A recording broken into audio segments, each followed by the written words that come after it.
Hello there and welcome to Jacob's Prog World. So, this is my video for Glen Kellaway from the Basement's 1000 subscribers contest. And he's actually hit the 1000 subscriber mark, so congratulations, Glen. Great achievement.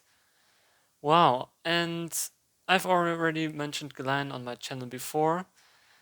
He's a great music reviewing vinyl community guy, and this is a challenge.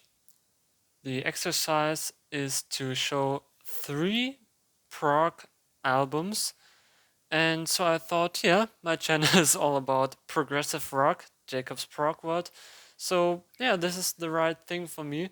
So 3 progressive rock albums. I thought that of course, I could show which I think are the best prog albums or my favorite prog albums, but I thought go some deeper into the more unknown stuff for at least the non-prog people. So yeah, I've picked 3 albums. The first one is Scheherazade and Other Stories by Renaissance. And the special thing about the band is that it was found in the late 60s, and it's actually a typical 1970s prog band, and sometimes they are called one of the big ones, like Genesis, Emerson, Lake and Palmer, King Crimson, Yes, and so on.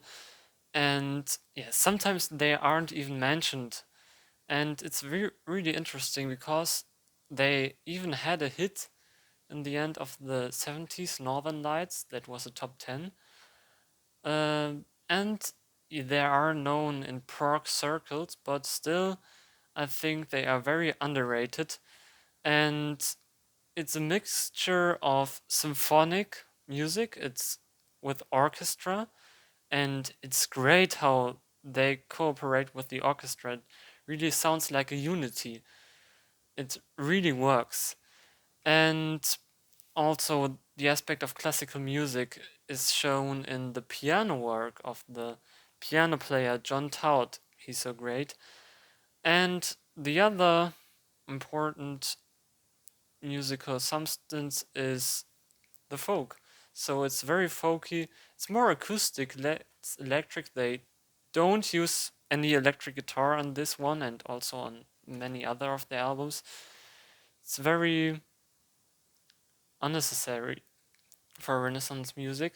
So they mostly use acoustic guitars, and therefore the bassist John Camp uses a Rickenbacker bass like Chris Squire, and it's very interesting because he plays melodies and riffs, and on stage he also had an extended solo in one song called Ashes Are Burning. That was like the final part of the concert. So that's another interesting thing about Renaissance. More folky and no electric guitars, but therefore interesting bass work. And like the top of it all, the vocals by lead singer Annie Hasman.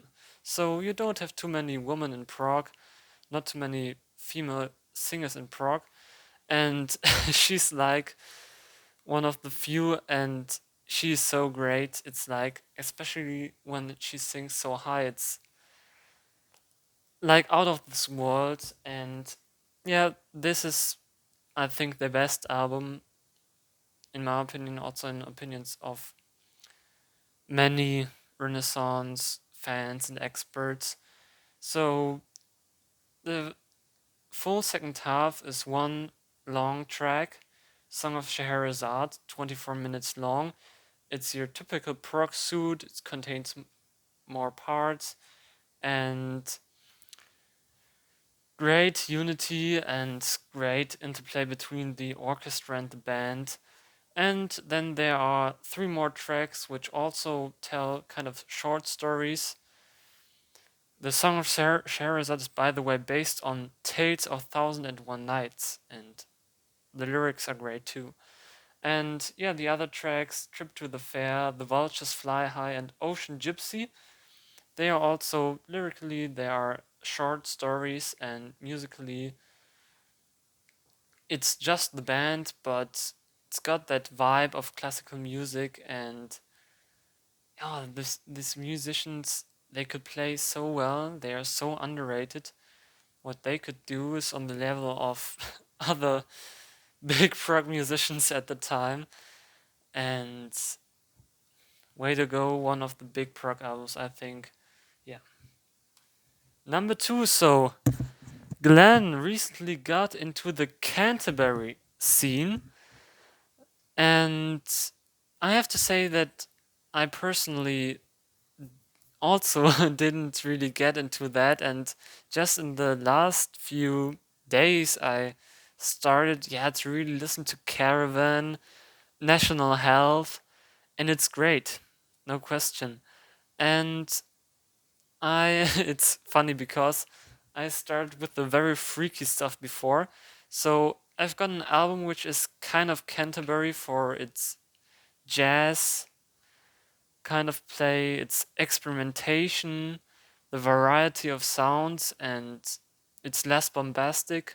That's another typical thing of Canterbury, especially compared with Yes, with big bombast.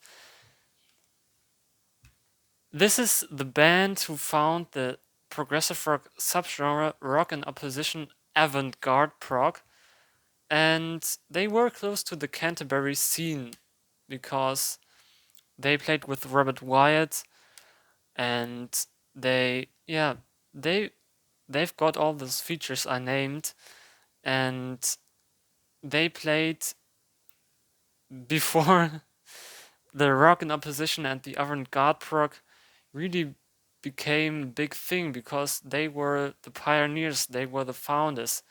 And it's Henry Cow, and the album is their debut. It's called Leg End. That's a pun with legend and leg end.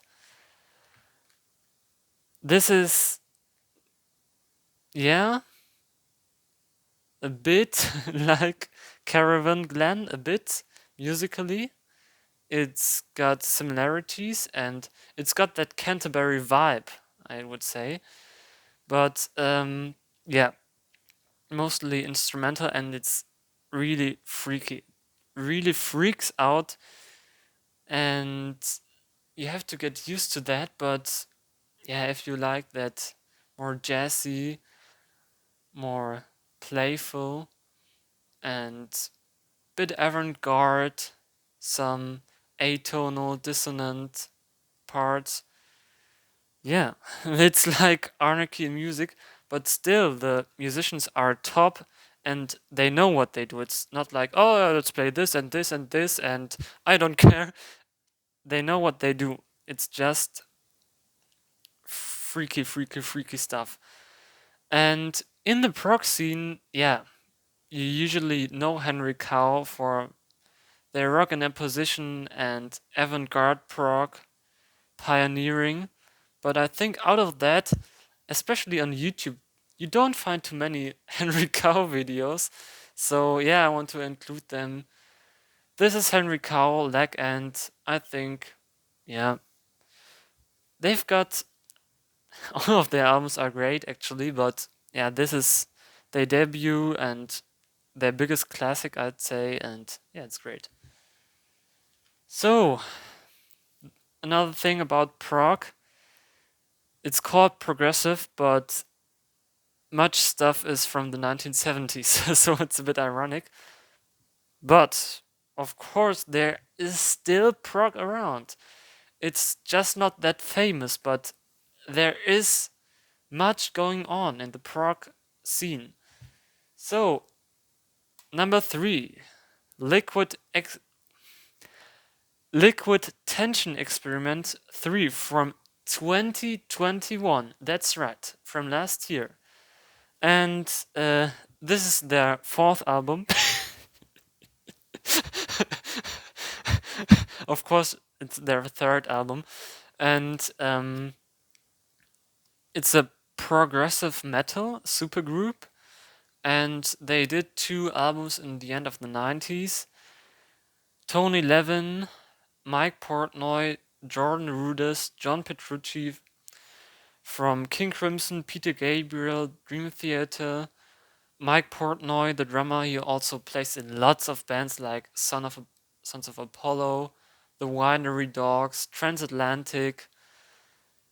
So there you got four extremely good guys, incredible technique, incredible playing, and this is like high speed energy, highly complex, sophisticated progressive metal. And I think this is their best album because they were great in the end of the 90s, but as time goes on, you know, you practice on and you improve, you get more matureness, you get more wisdom, and I think this is great because they've already got that experience and that wisdom.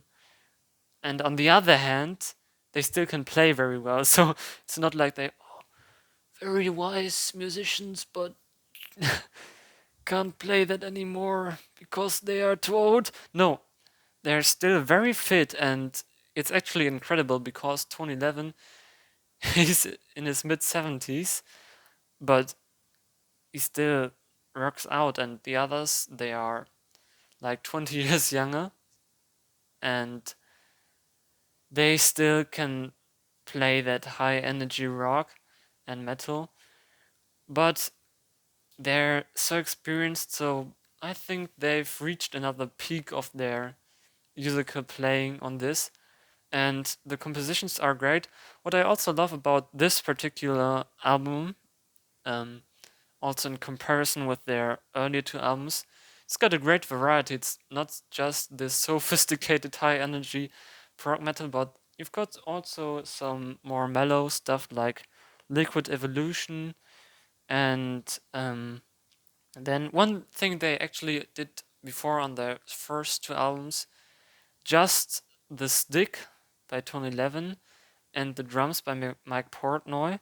That's crazy. It's called Chris and Kevin's Amazing Odyssey. That freaks out. And yeah, they got a cover of Rhapsody in Blue on that, and yeah, they got also some riffs, some melodies. So I think it's also a good starting point to get into Liquid Tension Experiment. And yeah, it's new. It's new prog. So here you go. Renaissance, Sherazade of and Other Stories. Henry Cow, Leg and Liquid Tension Experiment, Liquid Tension Experiment 3. So, yeah, thank you, Glenn, for that great idea. Great for a prog rock fan like me to show 3 prog albums and talk a bit about them. And I hope you continue with your channel with the same success, the same nice viewers, including me. No, the same nice connections you've built. And yeah, so maybe you're a guy, you're watching this and you've done an entry into the contest yourself, you've done your own video, so please let me know in the comment section below, then I watch your video and comment on that one. So I'll see which 3 progressive albums you picked. And yeah, otherwise, see you in the comments. Please subscribe, click on the bell. I will continue my Emerson, Lake and Palmer ranking series very soon. Otherwise, I don't have too much time to record videos as I'm preparing for my final exams in school. So yeah, but I will upload in more bigger gaps, but I will upload. So stay tuned. Hit the subscribe button. Okay. And see you next time. So Have a great time. Bye.